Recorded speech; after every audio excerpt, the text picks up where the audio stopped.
പുയ്യാറമഠത്തില് ഏകദേശം ഒരു 1.5 വർഷത്തിന് മുകളിലായിട്ടുണ്ടാവും. ഒരു സാധാരണ ഒരു കുടുംബം കുറച്ച് ദൂരത്തു നിന്നാണ് അവർ വരാറ്. അപ്പോൾ അവർ സ്ഥിരം അമ്പലത്തിൽ വരാറുണ്ട്. അതായത് എപ്പോഴാണ് അവർക്ക് സമയം കിട്ടുക ആ സമയങ്ങളിലേക്ക് അവർ ഇവിടെ വരാറുണ്ട്. ഒരുപാട് ദുഃഖങ്ങളും ദുരിതങ്ങളൊക്കെ ആയിട്ട് വന്നൊരു ഫാമിലിയാണ്. അപ്പോൾ അവർക്ക് വീട് ഉണ്ടായിരുന്നില്ല.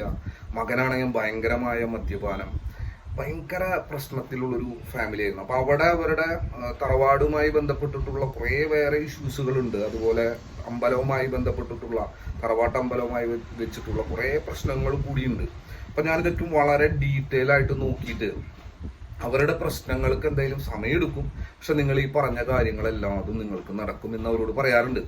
അപ്പോൾ അവര് എന്തൊക്കെ പ്രാർത്ഥനകളാണ് ചെയ്യേണ്ടതെന്ന് ചോദിക്കുമ്പോൾ ഞാൻ ആ പ്രാർത്ഥനകൾ അവരവിടെ ചെയ്യേണ്ട ചെറിയ ചെറിയ കാര്യങ്ങൾ അവരോട് പറഞ്ഞ് മനസ്സിലാക്കി കൊടുത്ത് അത് അവരോട് ചെയ്യാൻ പറയാറുണ്ട്. അവരുടെ പ്രത്യേകത എന്ന് പറഞ്ഞാൽ അവര് അത് ചെയ്യുമായിരുന്നു. ഒരു സുപ്രഭാതത്തിൽ അവർക്ക് വീട് പണിയാവുന്ന ഒരു സാഹചര്യത്തിലേക്ക് എത്തി. വീട് പണി കഴിഞ്ഞു. എന്നാലും മകന്റെ മദ്യപാനം ഭയങ്കരമായിട്ട് അവരെ അലട്ടിയിരുന്നു. ഭയങ്കര പ്രശ്നങ്ങൾ വീട്ടിൽ വന്നിട്ടൊക്കെയുള്ള ഭയങ്കര ബുദ്ധിമുട്ടൊക്കെയാണ്. അപ്പൊ ഇന്നും ഭയങ്കര വിഷമായിട്ട് നമ്മളോട് സംസാരിക്കാറുണ്ട്.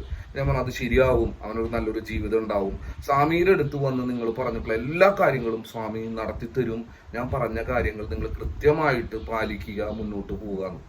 അവരത് ചെയ്തു. ഇന്നലെ അവര് എന്നെ കാണാനായിട്ട് മഠത്തിൽ വന്നിരുന്നു. പക്ഷെ ഞാൻ ഉണ്ടായിരുന്നില്ല, ഞാൻ തമിഴ്നാട്ടിലായിരുന്നു.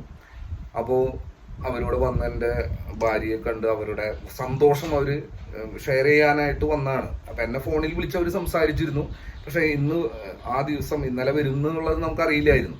അപ്പോൾ അവരോട് വന്നിട്ട് പറയാണ്, ഞാൻ ആദ്യമായിട്ട് ഇവിടെ വരുന്ന സമയത്ത് എനിക്ക് സ്വന്തമായി വീടുണ്ടായിരുന്നില്ല, ഇപ്പോൾ വീടായി.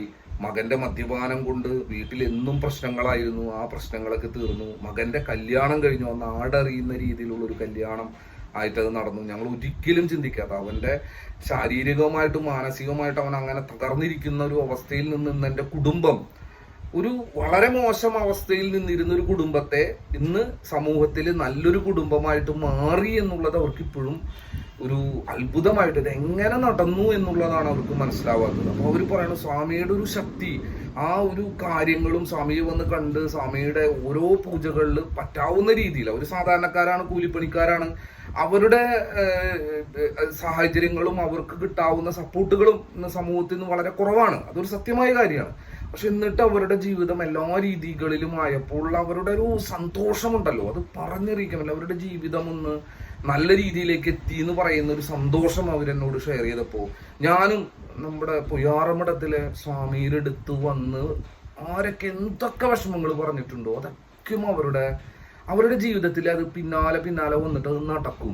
ഒരു പ്രത്യേക സാഹചര്യം, ഒരു സമയം എത്തുമ്പോണ്ടല്ലോ അവരെന്തൊക്കെ ദുഃഖങ്ങൾ അനുഭവിച്ചിട്ടുണ്ടോ അതെല്ലാത്തിനെയും മറികടന്നുകൊണ്ട് അവർ ഏറ്റവും സന്തോഷമായിട്ടുള്ള ഒരു ജീവിതത്തിലേക്ക് എത്തും എന്നുള്ളത് ഉറപ്പാണ്. എൻ്റെ ജീവിതത്തിലും അങ്ങനെ തന്നെ ഉണ്ടായിട്ടുള്ളത്. അപ്പൊ ഞാൻ അത്ഭുതപ്പെടാണ്.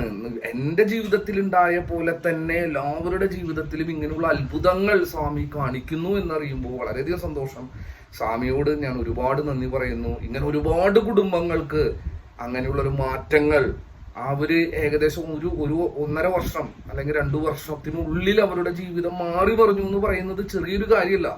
അപ്പൊ അത്രയും നല്ലൊരു ജീവിതം അവരിലേക്ക് എത്തിയതിൽ വളരെയധികം സന്തോഷം, അഭിമാനം. എല്ലാവരും വിജയിക്കട്ടെ.